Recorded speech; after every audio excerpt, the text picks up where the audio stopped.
Bonjour à tous, merci de nous rester fidèles sur votre chaîne, la première chaîne YouTube à travers le monde. Tozane Sengomingi Rosala Lisusu Nabino, Tozali Awa na siège, il y a parti Nouvel Élan et Sika Oyo, parti cher à Adolphe Mozito. Awa, atelier au cadre.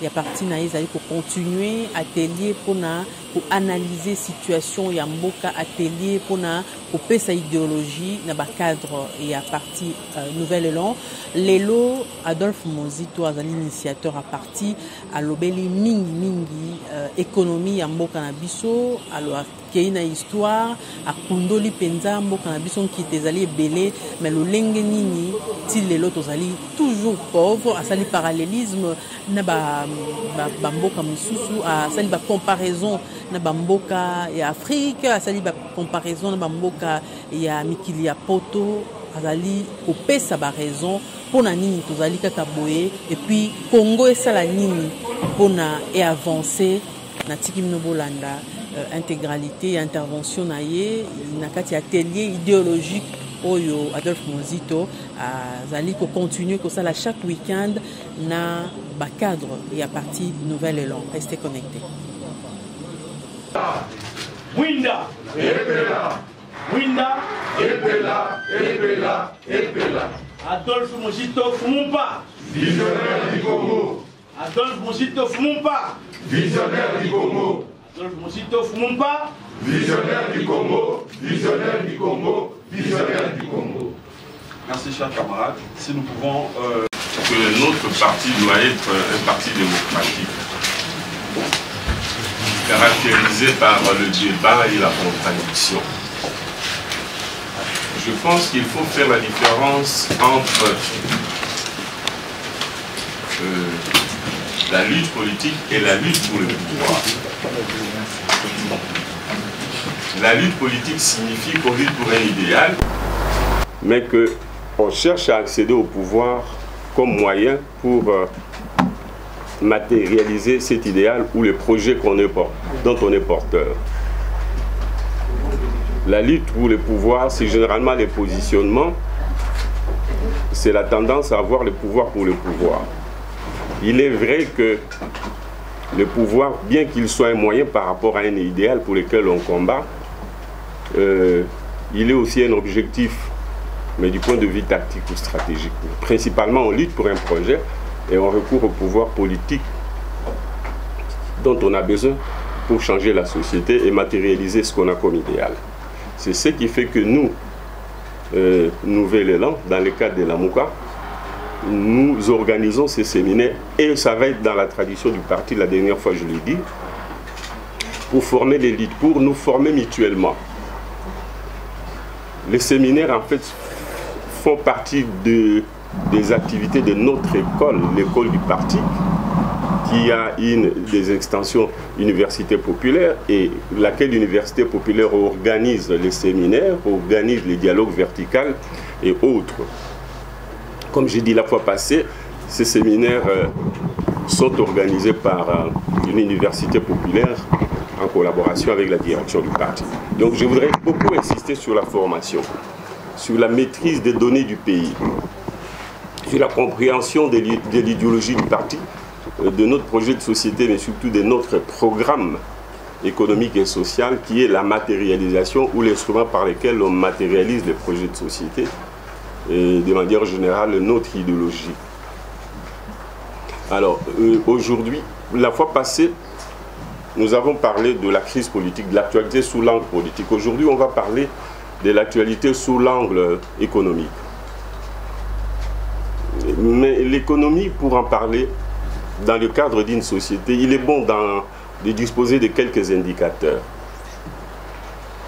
Nous allons voir un peu, après les équilibres entre guillemets politiques, que Tshisekedi tente d'atteindre. Je ne sais pas s'il va atteindre cet équilibre politique en passant de FCC Cash à l'Union Sacrée.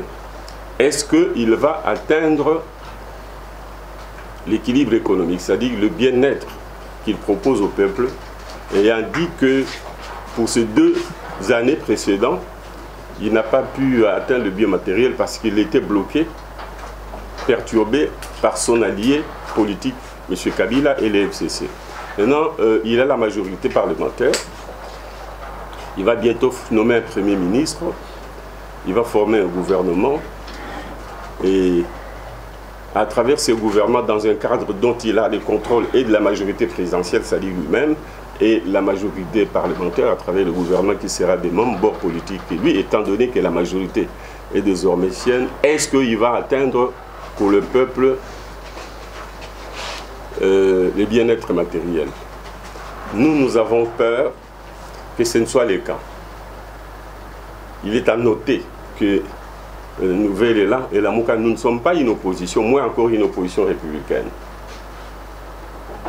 Parce que nous ne sommes pas en face d'une majorité républicaine issue du peuple. Nous ne pouvons pas être une alternative en termes de programmes et de projets. Mais nous les faisons pour édifier le peuple, à se battre pour dire que les gens qui n'ont pas, pour qui nous sommes une résistance ensemble avec le peuple, les gens qui n'ont pas la légitimité populaire, ils ne peuvent jamais réussir. Et nous devons donc à chaque moment montrer que sur le plan économique, sur le plan social, ils n'auront pas les résultats. Ce n'est pas en proprement dit notre objectif qui est de démontrer qu'on a un programme alternatif et que de les remover. C'est tout simplement pour des raisons pédagogiques que nous nous soumettons avec cet exercice, pour que le peuple quand même sache que non seulement nous sommes ceux qui à ses côtés font la résistance, et pour les libérer et pour qu'ils se libèrent, mais aussi que nous avons un programme alternatif. Et qu'une fois le peuple libéré, et qu'en même temps, s'il nous faisait confiance, nous saurons résoudre des problèmes, non seulement parce qu'on aura la légitimité, qui est une condition nécessaire, mais aussi nous aurons un programme alternatif crédible, qui est une condition suffisante. Alors, Tshisekedi nous promet. Dans un premier temps, il a promis 3 ou 4 agrégats aux grandeurs à travers lesquels il montrait que lui, son retour, plutôt son arrivée au pouvoir, c'est déjà son programme de campagne, bien entendu, qu'il allait sortir le pays de la pauvreté et qu'il allait développer le Congo. Il a dit, premièrement, il allait faire un grand budget qui allait représenter 25% de pression fiscale, c'est-à-dire sur un PIB donné, prenons une moyenne de 60 milliards, il allait prélever 25%, ce qui veut dire plus ou moins 9 milliards si je ne me trompe pas. Non, 25, non, 15 milliards. 15 milliards. 75 milliards. Il a promis aussi qu'à partir de ce moment-là, il allait faire un taux de croissance de 25%.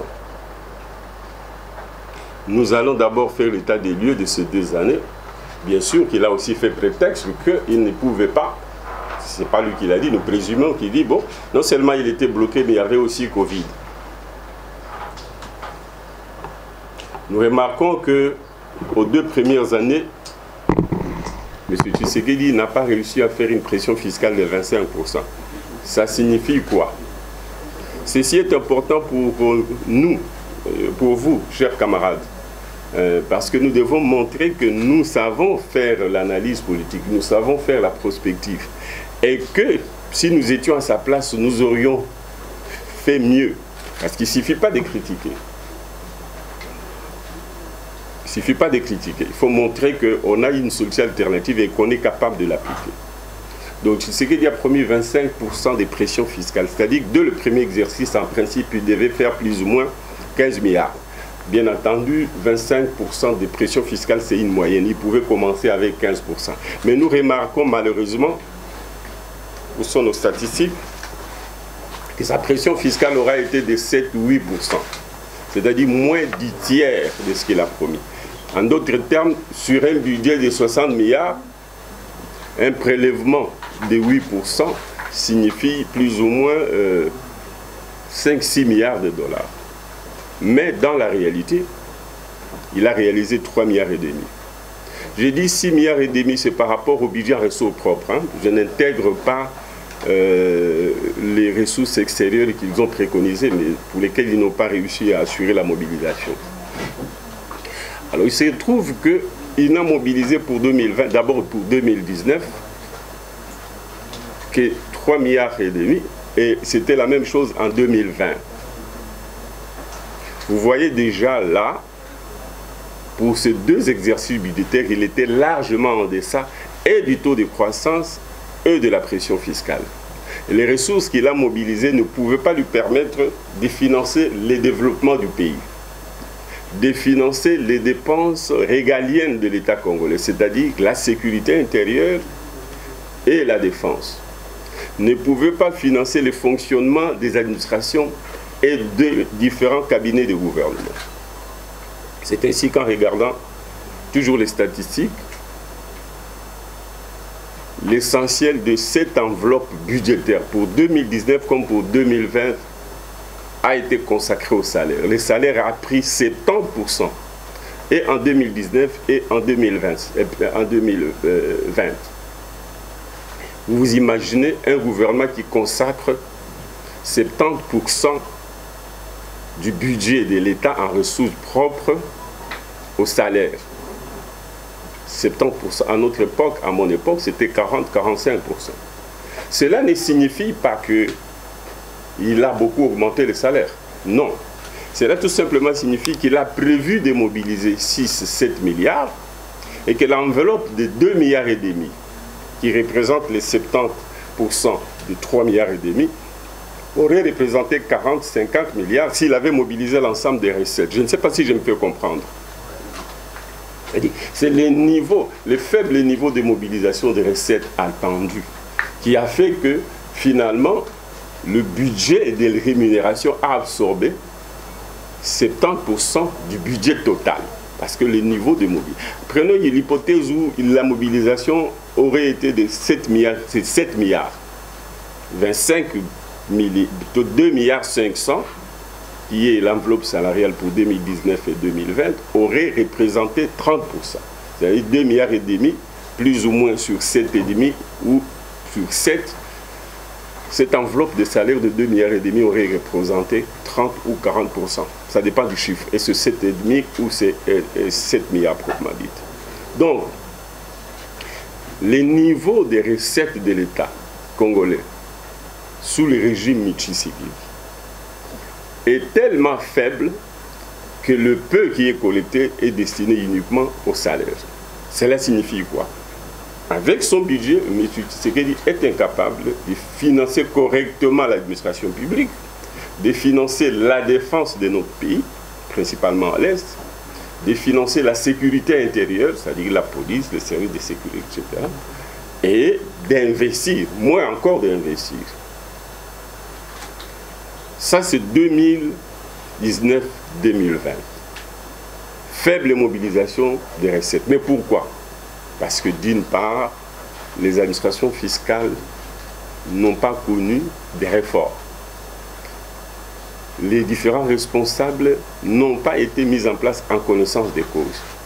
Mais aussi et surtout, puisqu'on a un pays qui dépense du secteur minier, les ressources venant des cessions de nos actifs miniers n'ont pas été mobilisées correctement, y compris sur le plan et domanial et fiscal. Ça, c'est 2019-2020. Les prétextes c'est vite trouvé, à savoir Covid. Ce n'est pas vrai parce que déjà en 2019, il n'y avait pas Covid. Covid a commencé en 2020. Mais ce qui s'est passé, c'est quoi?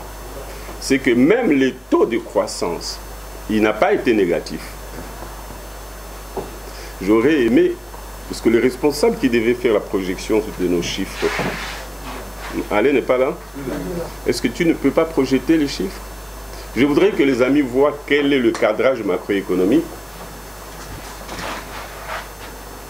Parce que c'est visible de l'autre côté, non?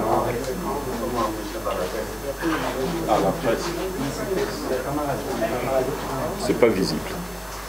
Maintenant, Tshisekedi pour la période 2021, 2022 et 2023. Quel sera l'horizon? Quel sera le niveau de croissance? Quel sera le niveau d'investissement nécessaire? Est-ce que ça va comme ça?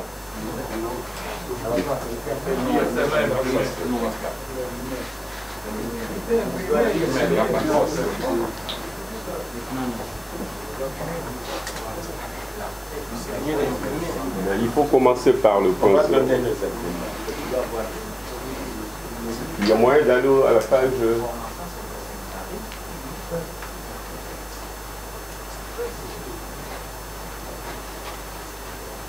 Pour retourner.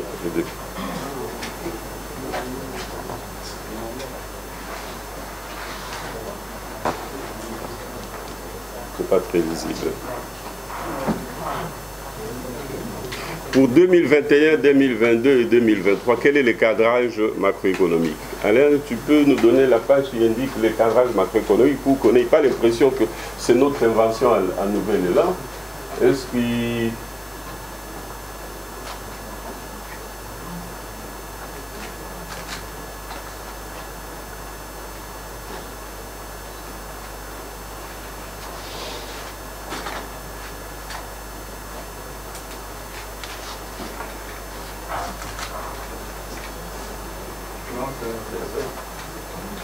Voilà, les cadrages macroéconomiques.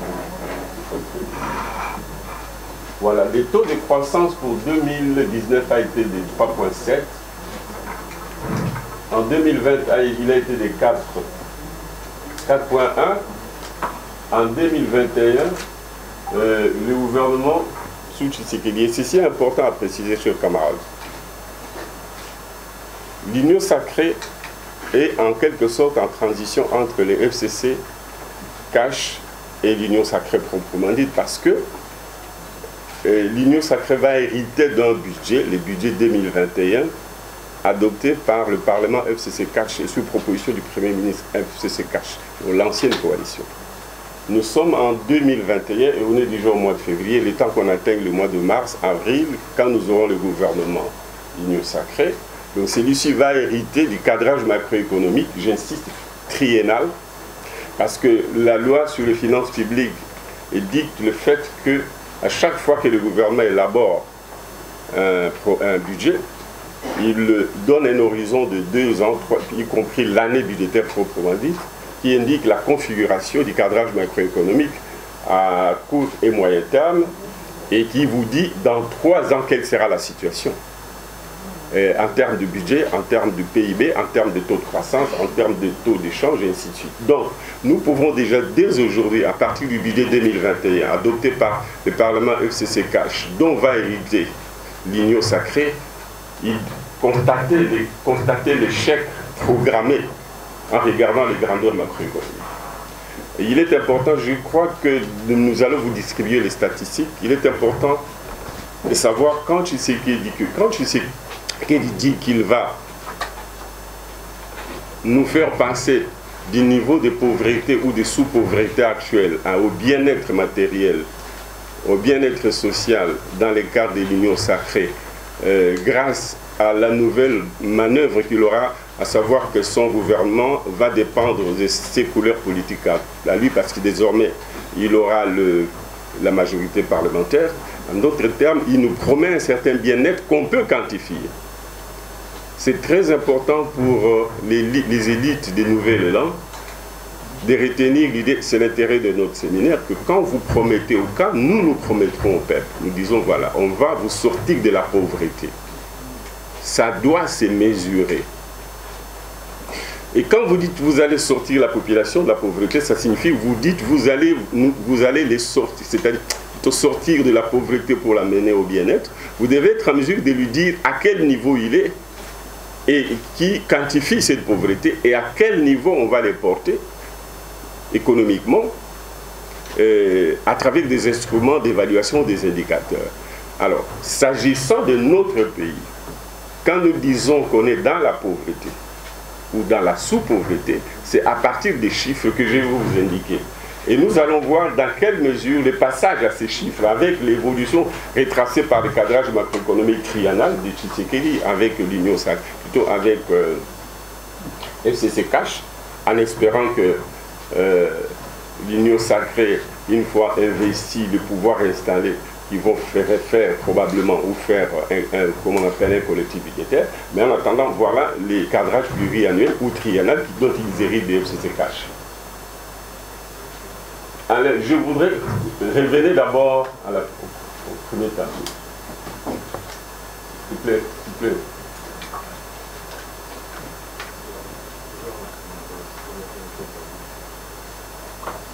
Revenez là où vous étiez, s'il vous plaît. Là où vous étiez tout à l'heure.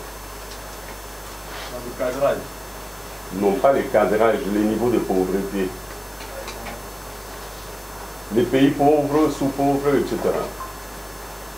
Allons-y. Pauvreté, voilà.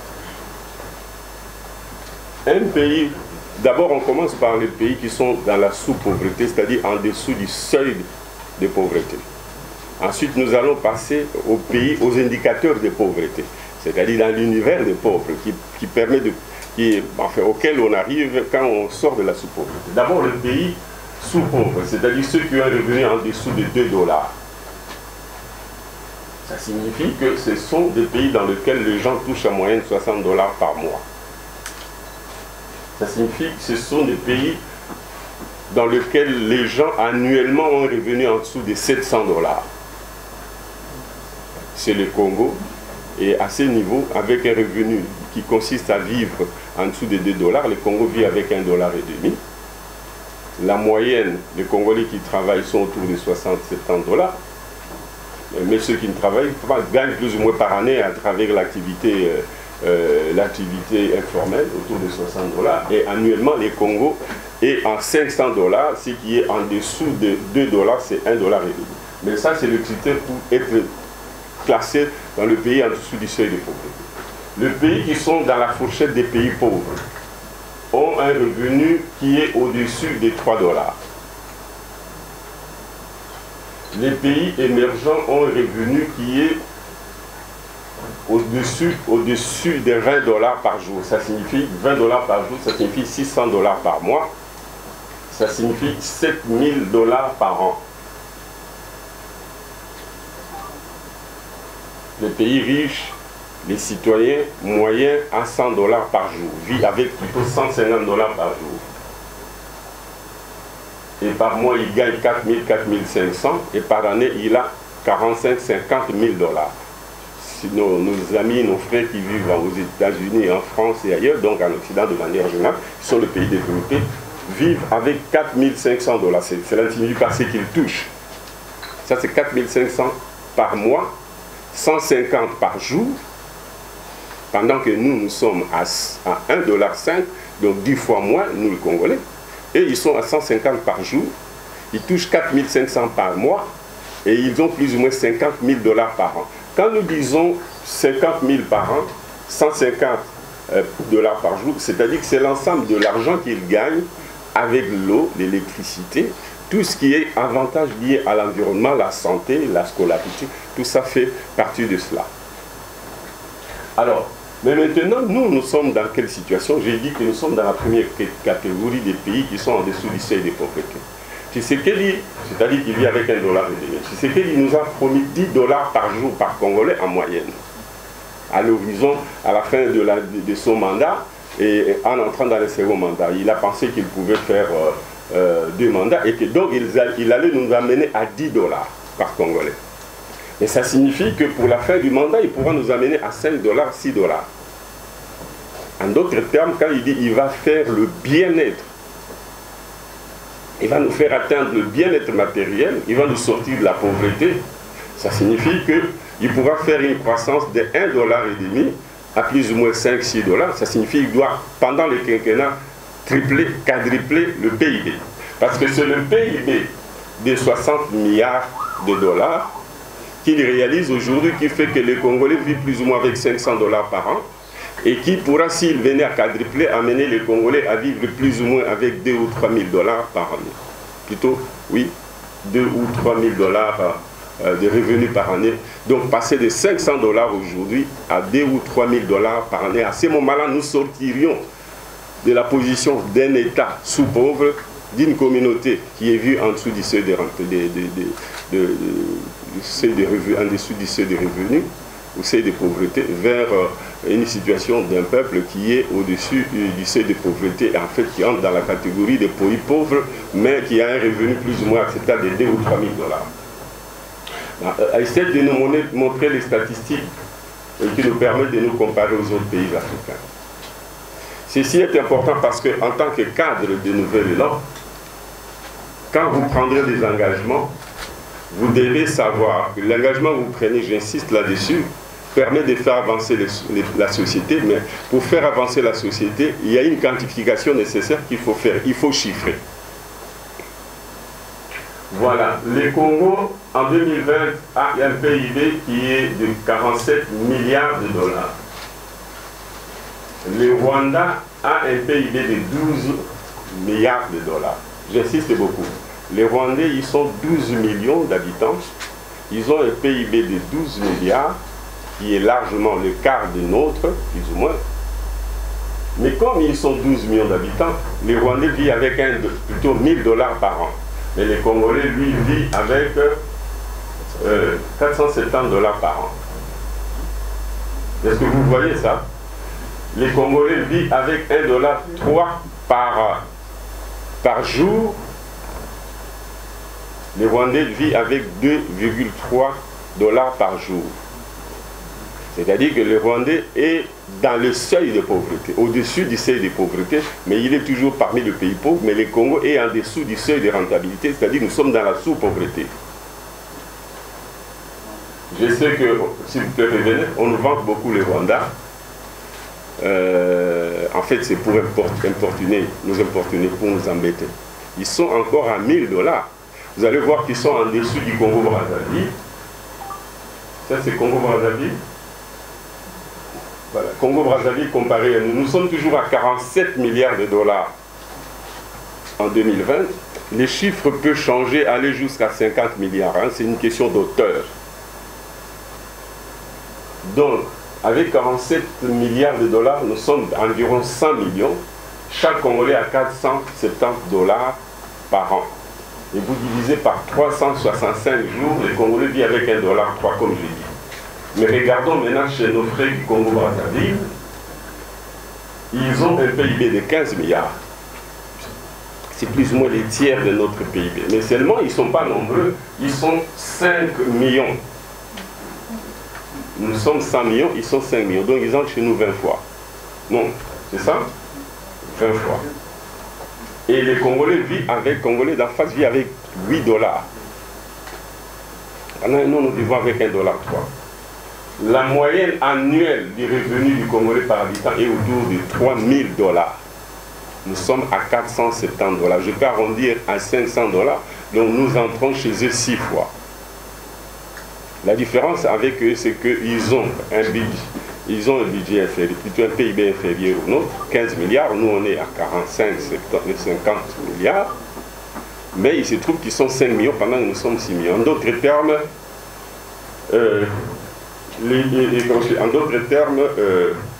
la part de ceux qui travaillent est un peu plus importante en pourcentage par rapport à la part des Congolais qui travaillent.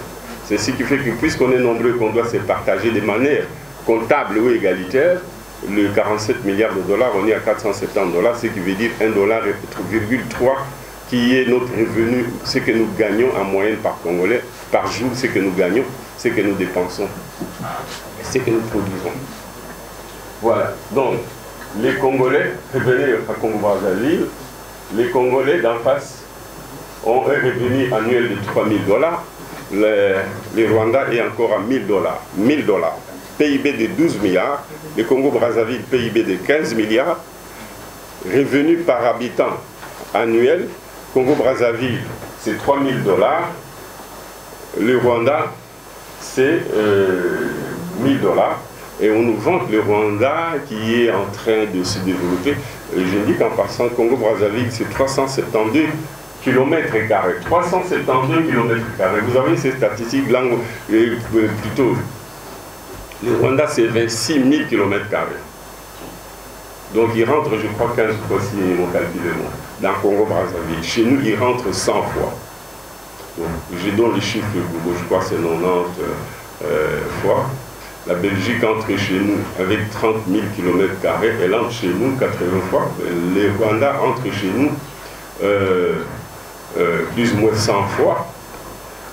J'indique aussi en passant, voilà, ça c'est la densité. C'est important, tous ces agrégats, nous allons les utiliser pour voir quels sont les défis qui sont les nôtres en termes de notre capacité à nous projeter dans l'avenir et à nous défendre par rapport à nos voisins, en même temps que nous pourrions constituer une menace pour nos voisins. Voilà, la densité chez nous est la suivante. Je vais plus tard vous montrer pourquoi j'ai fait ce tableau de densité.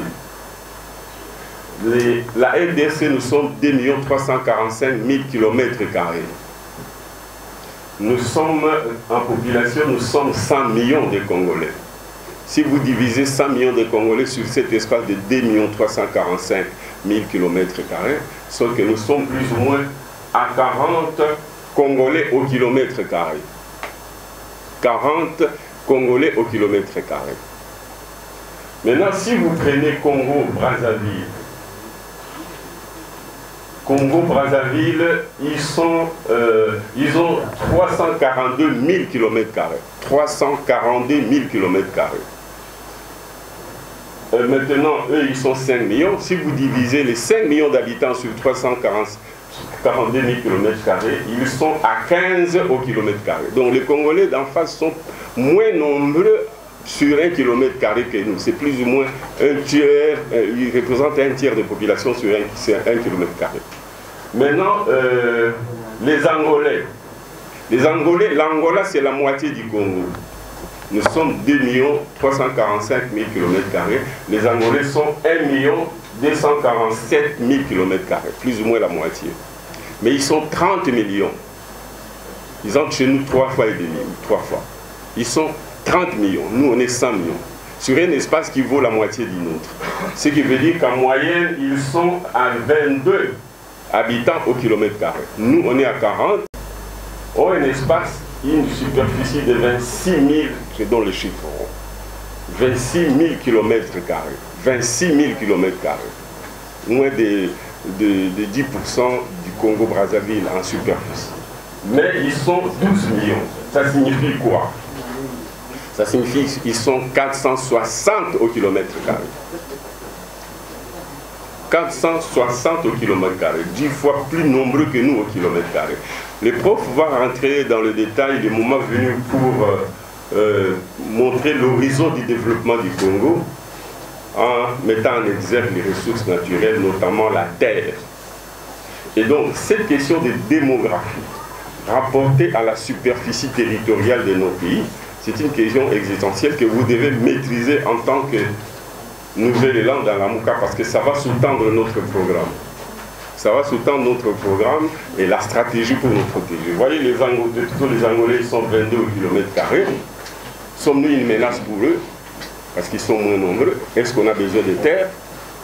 Les Congolais en face sont à 15 km². Ils n'ont pas besoin de nos terres, nous non plus. Mais les Rwandais sont à 460 au km², mais ils seront à 1000 au km² dans les 15-20 années qui viennent. Nous y reviendrons en parlant de l'enjeu des ressources naturelles, mais aussi de la terre. Alors, revenez au chiffre suivant. Voilà, ceci est très important, c'est l'évolution de la population. Vous voyez que Tshisekedi a promis d'augmenter le PIB, il a promis avec un taux de croissance déterminé, il a promis d'augmenter le budget de l'État. Ce qui est important, ce n'est pas tant cette augmentation que le fait de l'héritage. Parce que selon que tu augmentes de 5% un budget qui initialement était à 10 milliards, ce n'est pas la même chose que si tu augmentais même de 7% un budget qui était à 2 ou 3 milliards de dollars. Donc il y a d'abord un problème d'héritage. De quoi Tshisekedi a-t-il hérité? C'est une question d'honnêteté intellectuelle. Il a hérité d'une situation difficile. Mais est-ce que, dans le cadre de son programme et de ses engagements, est-ce qu'il a tenu compte de cet héritage? Première question. Deuxième question, est-ce que les augmentations qu'il a proposé de faire permettaient-elles d'atteindre les objectifs fixés en termes de réduction de la pauvreté, en termes d'augmentation du bien-être de la population? Nous pensons que non. Mais alors si c'est non, et pourquoi? C'est ce que nous allons faire, voir, pour dire qu'au-delà du problème de l'héritage sur lesquels il a fait une impasse, mais il y a aussi les objectifs qui s'est fixés, mais aussi les réformes qu'il a promis d'engager mais qu'il n'a pas encore engagé. Et nous voyons bien à travers, nous allons voir tout à l'heure, à travers les programmes triennales sous-tendus par le budget 2021, qu'il sera loin des objectifs. Ça, c'est l'évolution de la population. Voilà. Notre population augmente de plus ou moins 3 millions d'habitants chaque année. Mais les jeunes qui passent de l'âge de 14-15 ans à l'âge adulte, qui le met dans la population active, c'est-à-dire la population encline à travailler. J'insiste beaucoup parce que beaucoup croient que population active signifie population qui travaille. Non. Population active signifie les gens qui sont dans la tranche d'âge des 15 à 60 ans, c'est des gens qui doivent travailler, sauf s'ils sont aux études. Mais ceux qui sont en dessous des 15 ans, ceux-là ne représentent pas la population active parce que c'est des enfants ou des jeunes qui ont augmenté. Le niveau de chômage aussi s'est amplifié. Alors que beaucoup considèrent que l'augmentation démographique est enrichissante. C'est-à-dire que plus la population augmente, plus vous devenez puissant. Oui, mais ça suppose que les gens qui viennent au monde, qui atteignent l'âge actif, ils trouvent du travail et qu'ils participent à la production. Si malheureusement le pays n'a pas un programme de création d'emplois qui permette que les nouveaux venus, autant ils augmentent la population, autant ils augmentent la richesse du pays, à ce moment-là, l'augmentation de la démographie devient appauvrissante. C'est ce que nous allons voir ici, comment notre population a augmenté dans la période précoloniale, plutôt la période coloniale et la période après la colonisation. Nous allons voir aussi, en comparant avec un pays occidental, laquelle proportion la population a augmenté et par conséquent, quels ont été les défis des uns et de l'un et l'autre, c'est-à-dire du Congo et de l'autre pays. Ici, nous avons pris la Belgique, ou la France, oui, la Belgique, pour voir comment notre population a augmenté suivant que nous étions sous la colonisation belge et comment elle a augmenté après le départ des Belges, chaque 20, chaque 30 ans.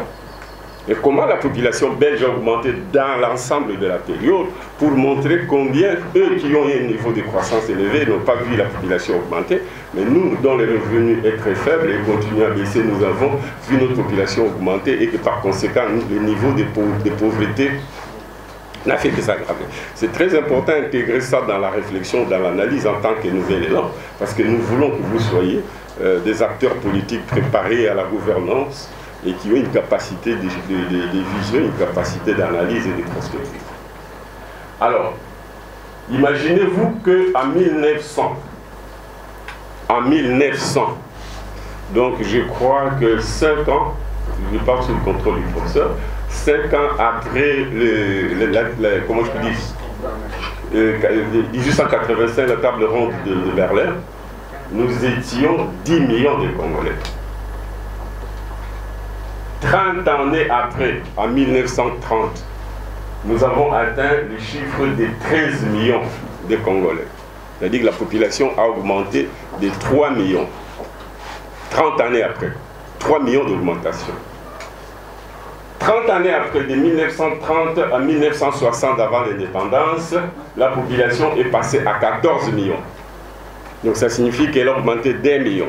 30 ans. Pendant 30 ans, la population a augmenté d'1 million. De 1960 à 1990, c'est-à-dire que nous sommes déjà indépendants en 1960, nous sommes 14 millions, 30 années après, c'est-à-dire en 1990, nous passons à 35 millions. Donc en 30 ans, la population a doublé, alors qu'avec le Belge, en 30 ans, la population a augmenté d'1 million. Je voudrais que vous puissiez intérioriser ces chiffres pour faire la corrélation entre l'augmentation de la population et l'augmentation des richesses, et par conséquent, l'augmentation des besoins sociaux, c'est-à-dire l'école, l'hôpital. Étions-nous en mesure, alors qu'à sous la tutelle des Belges, la Belgique augmentait la capacité d'accueil des équipements scolaires, universitaires, de santé publique, etc. Nous augmentions des millions en 30 ans, s'il vous plaît, ou de 3 millions en 30 ans.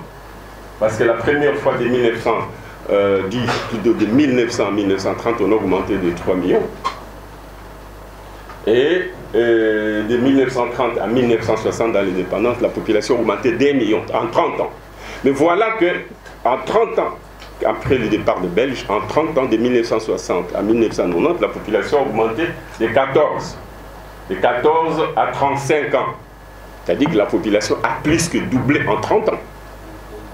C'est-à-dire qu'en plus, donc il y a eu, si vous voulez, 21 millions de Congolais en plus après 30 ans après l'indépendance. Vous voyez, est-ce qu'en 30 ans, on a augmenté le nombre d'écoles qui correspondait à 14 millions de Congolais à l'indépendance, à 35 millions?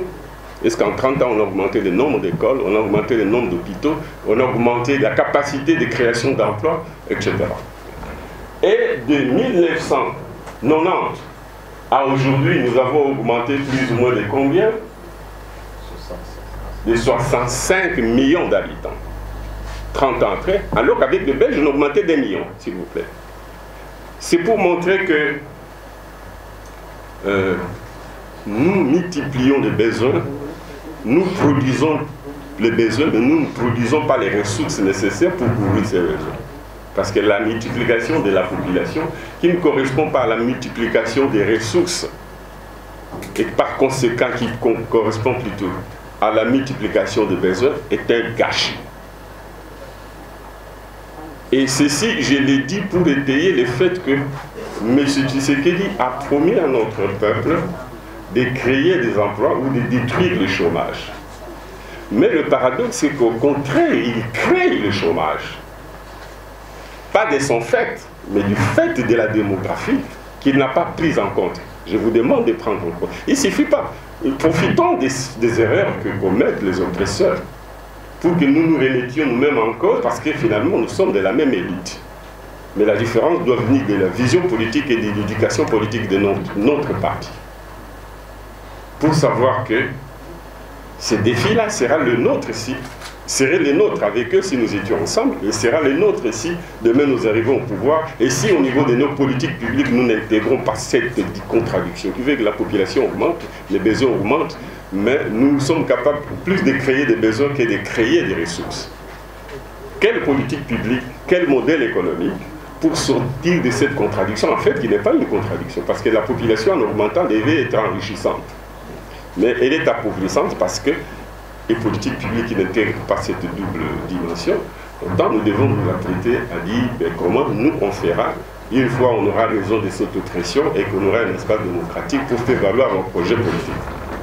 Alors je voudrais vous montrer parallèlement à l'évolution chez nous des 30, 15 millions plutôt on a dit là-bas c'est 21 millions de 60 à 90 et 65 millions de 90 à aujourd'hui. Quelle est la situation en Belgique?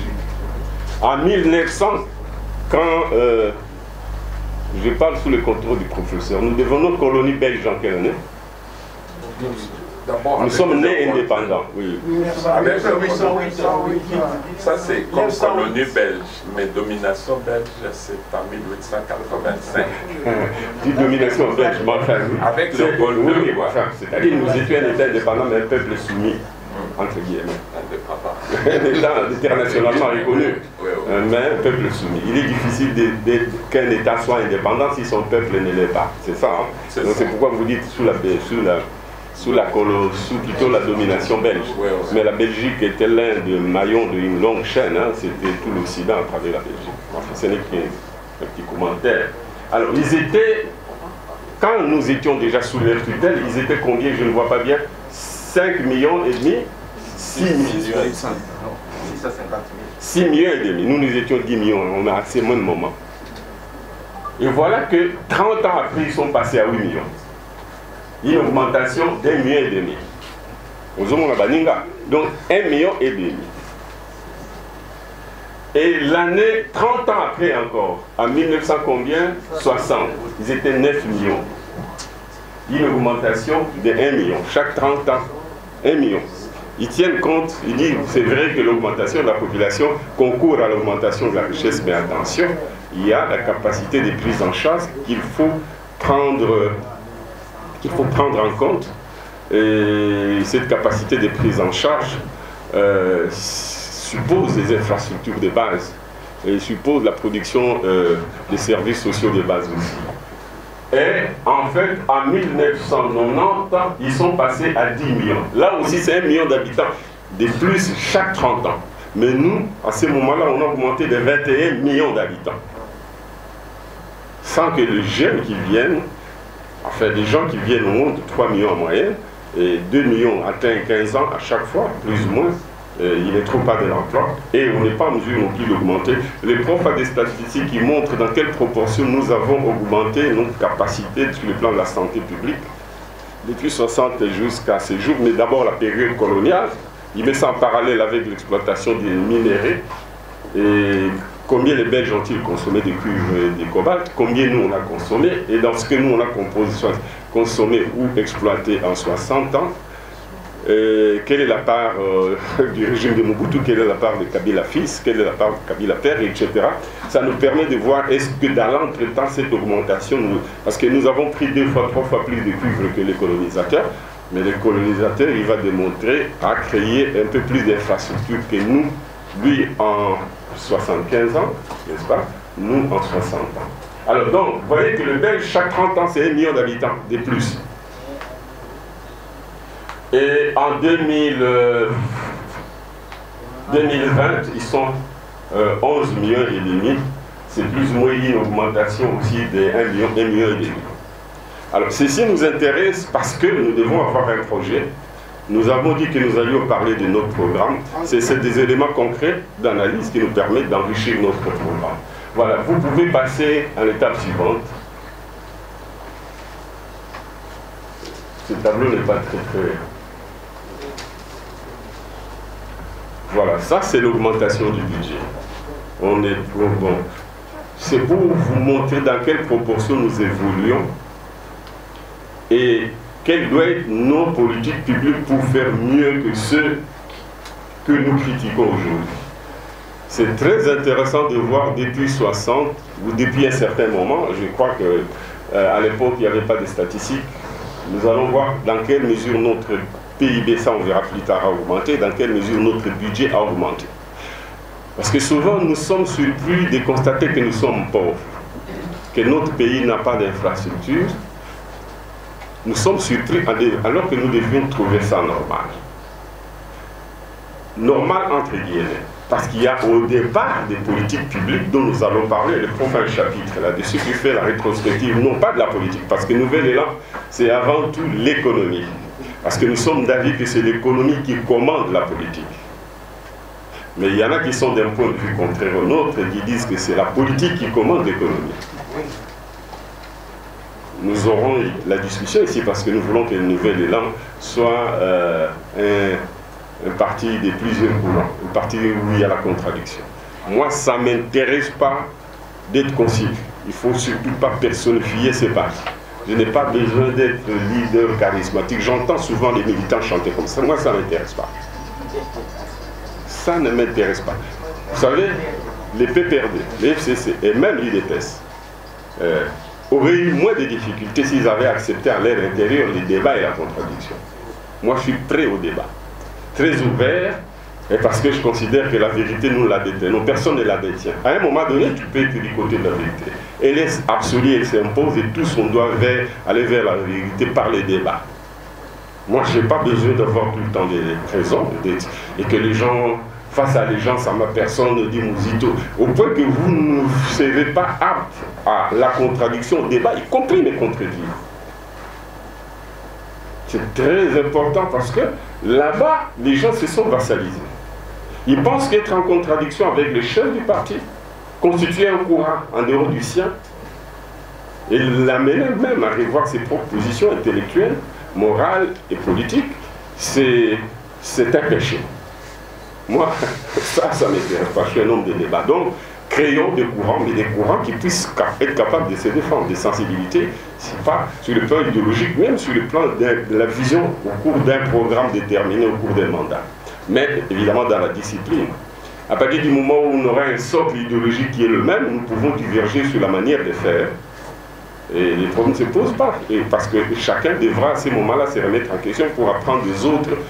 Parce que l'autre peut mieux voir que vous une situation. Et pourquoi ne pas aller vers la synthèse avec vous? Alors, donc, je voudrais insister sur l'évolution du budget de l'État dans les temps. Ça vous permet de comprendre que nous ici, et à travers ma modeste personne, et dans l'avenir vous-même, on a un bilan qui s'inscrit dans la durée par rapport aux autres bilans des différents gouvernements. Le gouvernement, je peux me tromper des périodes, le gouvernement Kengo Mobutu a commencé, je crois, en 87, avec 80 millions de dollars. 80 millions de dollars, on peut discuter, à 240 millions de dollars. J'ai dit millions de dollars. C'est pour dire que le Congo, pendant longtemps, même la période qui précède celle de Kengo, jamais on a eu un budget d'1 milliard. Vous vous rendez compte, un sous-continent qui vit avec un moins d'1 milliard, ou même 1 milliard, à la limite même 2 milliards, ce qui n'avait jamais eu lieu. C'est vrai que le dollar lui-même se déprécie, mais globalement, à travers le monde, c'est la même, plus ou moins la monnaie qui est convertie. Donc, vous vous rendez compte, à un moment donné, on n'a que 70 ou 80 millions de dollars comme budget de l'État. Dans ce pays-là, comment voulez-vous que vous ayez une défense?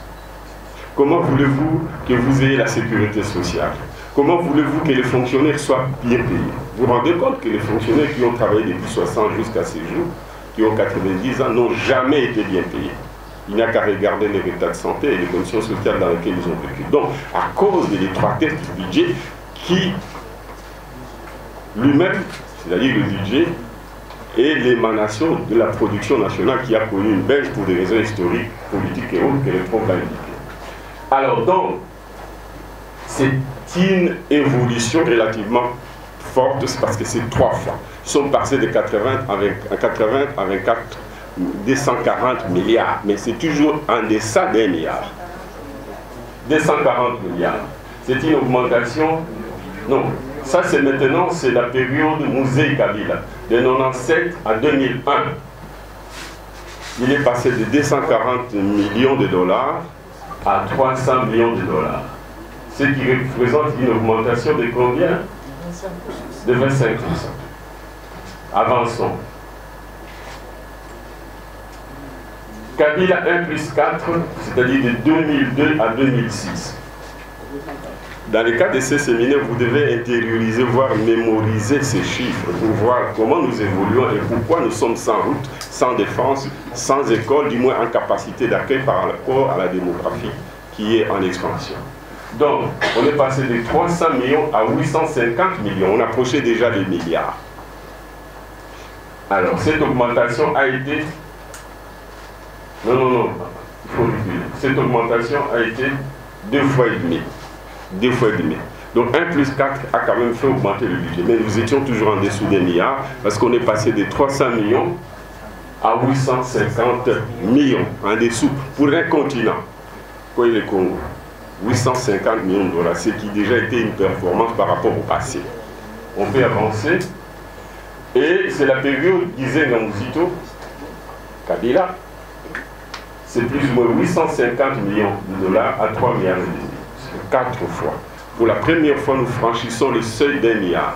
Et j'indique en passant que de 2007 à 2008, avant la crise, nous avons doublé le budget. On est passé de 850 millions à plus ou moins 1,6 milliard.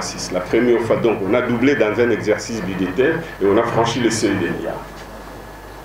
Et donc, je m'approprie cet héritage, cette performance. Parce qu'avant moi, il y en a peu, il n'y a pas eu. Après moi, il y en a plié. Et pour conséquence, regardez ou pour cause, regardez. Donc,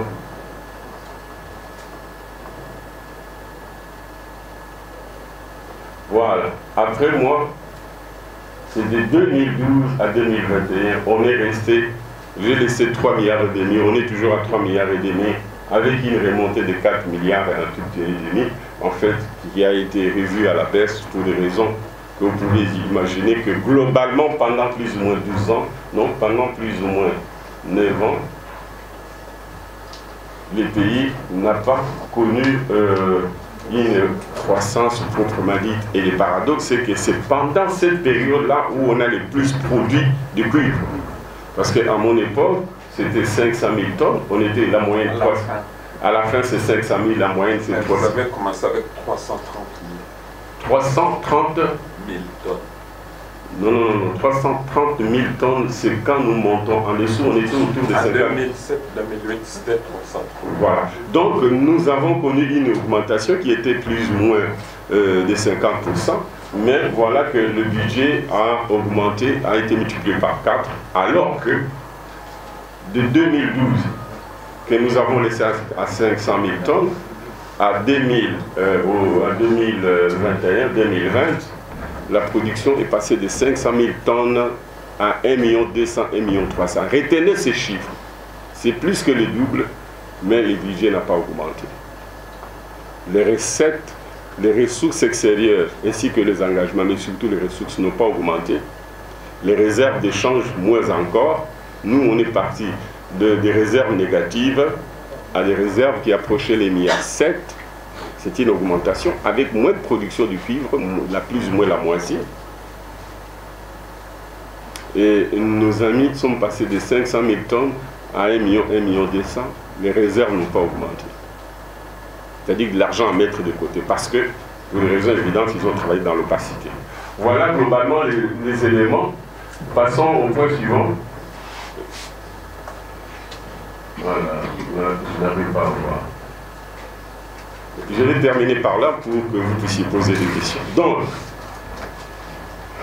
M. Alain n'arrive pas à nous montrer le cadrage triennal de M. Tshisekedi, qui nous dit que la croissance ne sera pas négative. Au contraire, elle sera positive.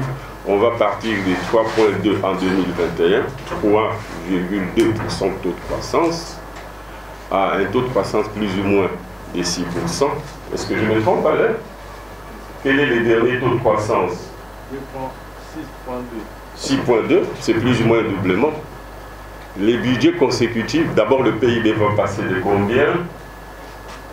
Le PIB va passer de 56 milliards à plus ou moins 72 milliards, ce qui montre une augmentation qui nous laisse toujours en dessous du seuil de pauvreté, avec un PIB par tête d'habitant en dessous du seuil de pauvreté, avec un niveau de budget, d'augmentation du budget qui laissera toujours l'État en faillite, qui laissera toujours l'État sans investissement et par conséquent sans création d'emplois, et qui dit non création d'emplois dit maintien de la pauvreté avec une augmentation, si vous voulez, des sans-emploi ou des chômages qui pourrait être de 10 millions de sans-emploi, qui est le fruit de la création du médecin Tshisekedi, du fait de la démographie, comme je l'ai dit, et du fait de l'absence d'une politique expansionniste, des grands travaux, ce qui suppose des investissements importants. Et tel n'est pas le cas dans le cadre du plan triennal qui engage l'avenir de notre pays et dont on va hériter l'union sacrée. Voilà, donc mon résumé c'est que qui dit union sacrée dit absence d'équilibre politique, absence d'illégitimité. Qui dit union sacrée, c'est absence de croissance économique, absence de création d'emplois et la continuité de la pauvreté. Voilà, globalement, je me mets à votre disposition pour des questions éventuelles.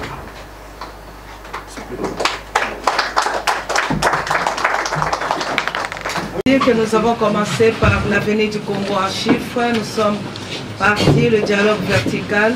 Tout ce que nous faisons, c'est pour démontrer aux gouvernants actuels comment est-ce qu'ils doivent s'y prendre pour améliorer le vécu quotidien du peuple. Mais j'ai l'impression qu'ils ne veulent pas nous suivre, qu'ils ne veulent pas écouter. Et étant donné qu'il y a la télévision qui est là et tout le monde qui répond, tout ce que nous sommes en train de dire, mais l'économie du pays ne marche toujours pas. Qu'est-ce qui se passe au juste? Et pourquoi tous ces échecs continuent, étant donné qu'il y a beaucoup d'économistes dans ce pays? L'identification de la solution en termes d'objectifs à atteindre pour passer de la situation mauvaise A vers la situation bonne qui était. Ça suppose, vous constatez les problèmes au niveau des A, B, vous fixez des objectifs à atteindre, et pour atteindre ces objectifs, vous faites des réformes. Des réformes qui imposent des sacrifices, qui imposent l'autorité et la détermination de la part de ceux qui vont mettre en place ces réformes, mais aussi ceux qui doivent participer à leur matérialisation et surtout qui vont les soutenir. Je disais que en tant que nouvel élan, nous sommes la résistance. Ce n'est que de manière exceptionnelle que nous montrons notre vision et que nous critiquons les autres. Par définition, en tant que résistants, vous ne devez pas critiquer les politiques. Parce que non seulement c'est des mauvaises politiques, mais aussi ils n'ont pas la légitimité, moins encore la capacité de les mettre en place. Notre objectif, c'est de les faire partir par le biais du peuple auprès de qui ou à la tête duquel ils se sont imposés. En tant que résistants, si nous étions dans une démarche démocratique de l'opposition républicaine face à une majorité républicaine, parce que nous, on est opposition républicaine que quand on reconnaît la majorité, on sait qu'elle est républicaine, on sait qu'elle est démocratique, qu'elle vient du peuple. Ces moments-là, vous dites, messieurs, vous avez une politique qui est mauvaise, mais puisque c'est le peuple qui vous a choisi, restez en place, améliorez si vous pouvez. Sinon, le peuple, le moment venu, puisqu'il est souverain, il va vous faire partie et il peut vous faire remplacer par nous ou par d'autres. Alors, chers camarades, quand vous dites pourquoi ils ne font pas les choses, pourquoi c'est... Non, ce n'est pas qu'ils sont de mauvaises volontés, ils ne sont pas capables. Ils n'ont pas cette mission de la part du peuple. Et ils pensent même qu'il faut appauvrir le peuple pour le mettre en position de soumission. Ils considèrent, par exemple, ce qui se passe au palais du peuple, c'est des gens qui se préparent et qui organisent les conditions de la fronde. Ils veulent un parlement à eux, alors que le parlement est élu sous les auspices de Kabila. Ils veulent en faire leur parlement avec le même député dont ils ont dit qu'ils étaient fabriqués. Et ils pensent qu'ils peuvent créer une majorité légitime à partir d'une majorité illégitime et qu'ils peuvent à partir de là rebondir pour travailler correctement pour l'intérêt du peuple. Nous venons de démontrer qu'ils sont incapables d'améliorer les PIB du pays, parce que le taux de croissance qu'ils alignent est de 3% en moyenne, qui sont incapables d'améliorer le budget et passer d'un budget de 3,5 milliards à 7, 8 milliards. J'indique en passant, vous avez vu au tableau là-bas que là où nous on a un budget de 3,5 milliards, l'Angola a un budget de 36 milliards, l'Afrique du Sud 125 milliards et ainsi de suite. Donc nous sommes au 10e. Ce que nous on mobilise, qu'on va mobiliser en 10 ans, toutes choses égales par ailleurs, c'est ce que les Angolais mobilisent en une année. Donc il y a ces problèmes d'héritage difficiles sur lesquels malheureusement, parce qu'il est légitime, le pouvoir Tshisekedi a fait l'impasse. C'est-à-dire qu'il n'a pas voulu dire qu'il a un mauvais héritage et que la situation sera difficile. Il a dit son allié a laissé une bonne situation et que lui va l'améliorer, il va tuer le chômage, il va faire le bien-être matériel, alors qu'il sait sortir ses troncs du point de vue de la planification, qu'il ne peut pas nous faire partie de la situation des pays sous-pauvres, un pays émergent comme il l'a dit. Donc il s'en fout du peuple, il s'est dit, ce peuple-là, je ne suis pas là par lui, je peux lui mentir, il n'a pas de sanctions contre moi parce que je vais continuer à gérer le pays sans lui, et comme je suis arrivé à la tête du pays sans lui.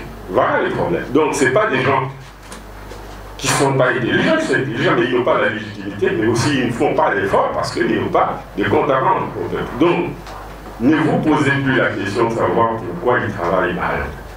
Ces moments-là, si vous vous posez la question de savoir pourquoi il n'y a pas de résultat, c'est que alors vous vous trompez des combats, madame. Nous ne sommes pas en face d'un pouvoir démocratique redevable du peuple. C'est des gens qui sont la créature de la communauté internationale, de certains puissants, parrainés ou sous-traités par des pays voisins, c'est clair. S'ils étaient souverains, s'ils étaient légitimes, s'ils venaient du peuple, ils auraient fait des réformes dans les domaines miniers, en attendant de faire des réformes dans les secteurs agricoles dont nous allons parler plus tard. Donc, nous sommes en face des forces d'occupation, de domination, d'oppression, des gens qui sont à la tête du pays sans le mandat du peuple, qui veulent continuer à être à la tête du pays sans le mandat du peuple. Alors, c'est ça le sens de la lutte que nous menons, la résistance commune, une résistance pacifique. Et si nous menons cette résistance, ça signifie que nous partons de ces postulats-là qu'on est en face des pouvoirs d'occupation et de domination. Donc, ne nous posons plus la fausse question, savoir pourquoi ils ne réussissent pas. Ils ne peuvent qu'échouer. Voilà, madame. Parce que vous voyez le parti, tel que vous venez de l'annoncer, sous l'angle purement économique. Mais maintenant, la question, je la pose sous l'angle politique. Nous avons suivi tous la mise en place du bureau définitif au niveau du Parlement. Et nous avons constaté qu'il n'y a pas les contrepoids comme prôné Alexis de Tocqueville, qu'il y a un gouvernement, même élu démocratiquement, mais il doit y avoir un contrepoids qui doit toujours critiquer ce que le gouvernement est en train de faire. Mais alors, dans cette situation, comment est-ce que le pays, notre pays, va-t-il sortir du marasme économique que nous sommes en train de vivre parce qu'il n'y a pas de contrepoids et parce que nous sommes les résistants, nous ne sommes pas opposants. Comment est-ce que ce pays va-t-il sortir de ce gouffre pour qu'on donne un sourire à notre population? Merci beaucoup. À partir du moment où nous, on n'est pas une opposition pour critiquer et servir des contrepoids, nous sommes plutôt une résistance, d'une part, d'autre part, et vous êtes surpris de constater que le Parlement n'est pas un contre-pouvoir, et parce que le bureau n'a pas de contre-pouvoir, en quelque sorte. N'est pas reconfiguré. J'espère que j'ai passé le micro, j'espère que je ne me trompe pas. C'est le bureau qui pour vous ne reflète pas la contradiction, ou c'est le Parlement qui ne reflèterait pas la contradiction du point du fait qu'il n'y a pas une opposition là-dedans? Oui, Excellence, je voulais dire le Parlement dans son ensemble, parce que c'est d'abord un Parlement fabriqué, comme on a dit, donc il n'y a pas de contrepoids dans ce Parlement. Ah, c'est très bien. Oui. Mais cette question s'est réduite à une seule. C'est-à-dire que le Parlement ne peut pas être un contre-pouvoir à partir du moment où... Vous savez, même quand le Parlement est fait de la même couleur que l'exécutif, il reste toujours un contre-pouvoir. Parce que c'est toujours le Parlement fait des élus venant du peuple qui doit rendre compte à l'étape suivante, au mandat prochain, aux prochaines élections, en disant le gouvernement a bien travaillé, donc vous pouvez nous élire. Il a bien travaillé parce que nous, vos élus, nous lui avons fait pression, on lui a donné des bons budgets, parce que c'était nous l'autorité parlementaire, on a contrôlé l'exécution de ce budget, et qu'il devait donc donner des résultats, et puisqu'on a réussi, vous pouvez nous contrôler. Donc ce n'est pas simplement le fait que comme je dis, c'est pas simplement le fait qu'ils sont d'un même bord politique. Le vrai problème, c'est qu'ils ne viennent pas du peuple, parce qu'ils ne sont pas redevables. Au-delà du fait qu'ils sont d'un même bord politique, mais aussi les députés ou les partis politiques dont ils sont l'émanation ne viennent pas du peuple et qu'ils ne se sentent pas l'obligation de rendre compte. Ils sont de la manipulation des résultats des urnes et ils pensent même qu'ils peuvent rester là sans résultat et ils vont tout simplement organiser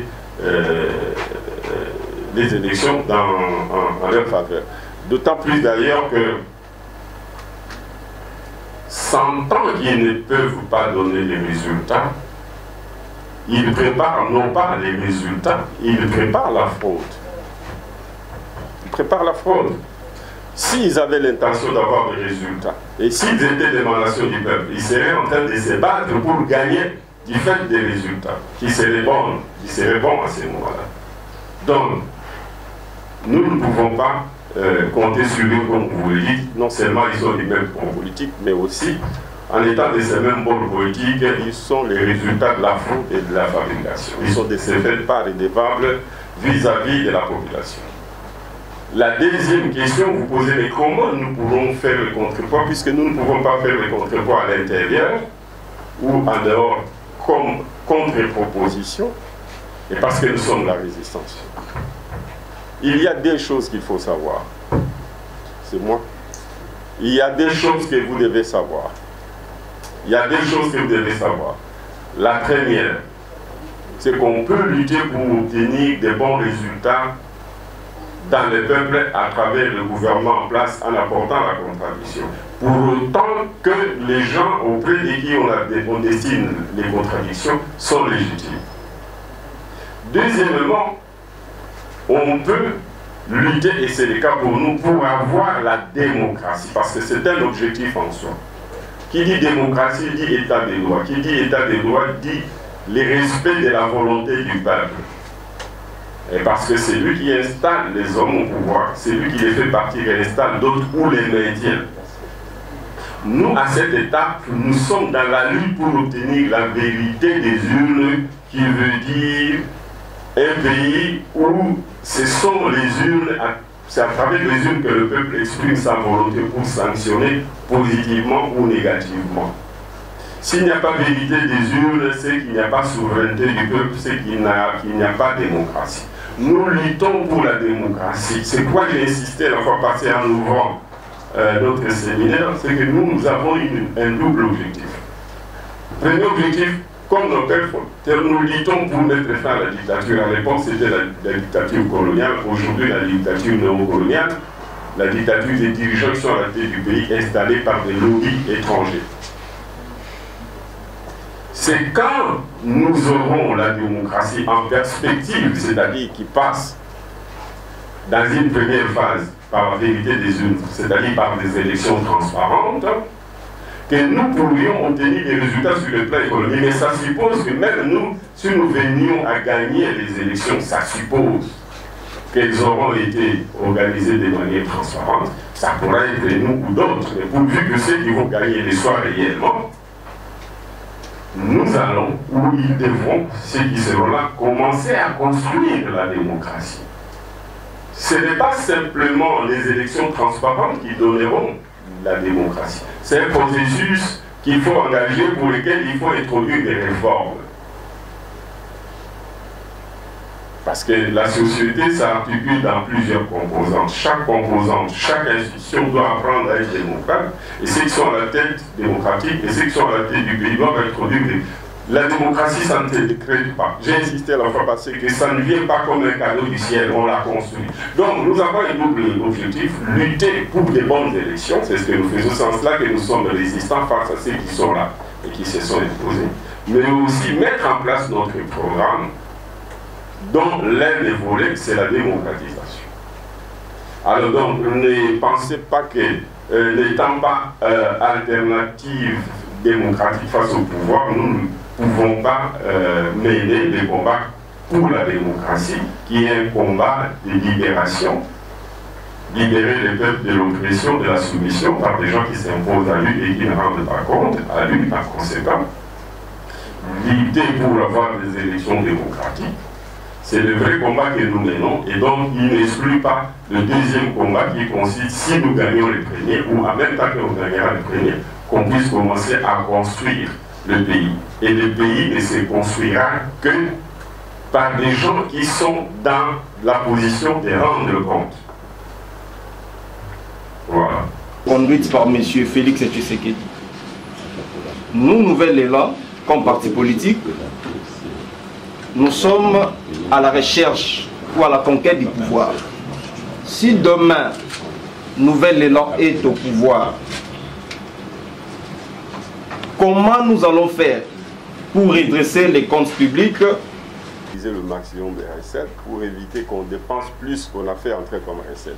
Ça implique plusieurs réformes, dont le secteur principal, les secteurs miniers. Mais le secteur des régies financières, la capacité de collecter au maximum les recettes, mais la chaîne de dépenses pour dépenser le moins possible. En fait, nous pouvons accepter un déficit. Les problèmes se battent le déficit. Nous nous disons que ça ne va pas marcher. Et plus nous allons avancer, le peuple va commencer à réaliser. Il réalise déjà qu'il n'y a pas de résultat et que la situation sociale, la misère ne fait que s'empirer. Et je pense que nous aurons raison et le peuple va répartir les élections et des bonnes élections. C'est ça notre objectif. Notre objectif n'est pas de voir ces gens partir maintenant ou reconfigurer la majorité. Notre objectif, c'est d'obtenir qu'il fasse des réformes en sorte qu'on aille des élections démocratiques. Si ces élections ne sont pas démocratiques, la prochaine fois, le peuple descendra dans la rue. Et même avant les élections, il descendra dans la rue pour avoir de bonnes élections, parce qu'il sait que sans bonnes élections, il n'y aura jamais de résultats, parce que les différents pouvoirs qui se sont succédés, pour autant qu'ils n'avaient pas la légitimité nécessaire, ils n'ont pas travaillé pour lui. Et donc, notre objectif sera atteint, c'est lui d'avoir des élections transparentes. Nous ne demandons rien pour nous-mêmes. Tout ce que nous demandons, c'est de bonnes élections. Et ça, ce n'est pas pour nous seuls, c'est pour y compris ceux qui sont là. Malheureusement, ils pensent qu'ils ne peuvent être là, puisqu'ils tiennent être là, ils ne peuvent être là que par des mauvaises élections. Nous verrons qui aura raison. Est-ce que c'est le peuple qui veut des bonnes élections et qui veut sa souveraineté et les résultats sur les fonds sociaux, ou c'est eux qui ne veulent pas de bonnes élections et qui veulent se maintenir par la fraude? Bon, je crois pouvoir laisser le professeur introduire son chapitre. On va sa thématique, et 30 minutes, on va aller au repos et on reviendra pour les questions qui vont les concerner. Professeur, vous avez la parole. Merci beaucoup de la parole que vous m'accordez. Je crois qu'il faut aller, et je n'ai même pas un exposé particulier, c'est aller seulement dans le sens où vous dites qu'il faut augmenter nos recettes budgétaires pour atteindre ne fût-ce que le niveau de l'Angola. Moi, je voudrais vous dire qu'il se pose un problème dans notre pays, malgré le fait que nous sommes reconnus comme un scandale géologique. En fait, si on voit, nous avons, comme a dit Monsieur le Premier ministre, nous avons aussi une plus grande forêt. Nous avons aussi plus de 60% de la forêt équatoriale. Nous n'exportons que 100 000 tonnes par an. Les autres pays comme le Cameroun, le Gabon, le Congo-Brazzaville, Centrafrique, qui se partagent à peu près 40% qui restent, le Cameroun atteint jusqu'à 4 000 millions de mètres cubes par an exportés. Ils exportent entre 1 million et 4 millions de mètres cubes. Nous exportons 100 000, donc un dixième de leur minimum, alors que nous avons 60% de la forêt. Et Toki Kolobate était Tokimi politique, nouvel élan puisque tous allez parti politique, tous en a katina politique. Et ça le gola bambisi, bisi na katina ebale bangonyon so bazala ka bambisi, mais monto na monto azana biloko aliaka na kati ya mbisi. Si bien que bangonyon surtout bazana kati ya ebale, mais monto na monto azana biloko aliaka na kati na mai. Bambisi mususu baliaka matiti, bambisi mususu baliaka bandeko na bango bambisi, ezali ndenge moko na politique. Biso bonso ba parti politique ndenge tozali wana, monto na monto ayebi biloko oya aliaka. Biso en dehors il y a lutte citoyenne oyo tozali ko bunda o batata ba père fondateur ndenge tolobaka batikela ki biso Lumumba Kasavubu Gizenga bango banso batikela ki biso bitumba ya libération ya mboka pe surtout ya démocratisation ya mboka na biso to monaki totali ya mboyete to créer parti politique mon mboka Adolphe Muzito amoni ete ezalaki ata na parti mon côté oyo azalaki ko bundela makambo o itali bokambi na bolenge ya malamu parce que bokambi na lolenge ya malamu yango nde to bengi yango bonne gouvernance yango ye omoni biso tolobaki toko accès toko fandela mingi esika wana makambo itali gouvernance makambo o itali ba chiffre po totali sa solo ete mboka na biso ekoki kokende liboso bobele soki to fandeli makambo o ya nkita makambo o ya richesse makambo o ya économie soki tolobi to fanda kaka na calcul politique ndenge omoni bato mosusu bazalaka wana aki mambango atala poste ya kozwa wapi omoni ete tokobosa na l'essentiel o ezali gouvernance nzoka nde gouvernance yango moto efandisaka peuple na biso atalelaka mingi yango po yango nde moto ekoki kosala ete peuple a s'améliorer en termes ya bomoi na ye en termes ya libiki na ye donc ezali te ke tokimi mais ezali souci ya ko répondre na besoin ya peuple na biso ba besoin ya peuple na biso pour la plupart efandaka nde na côté o etali économie parce que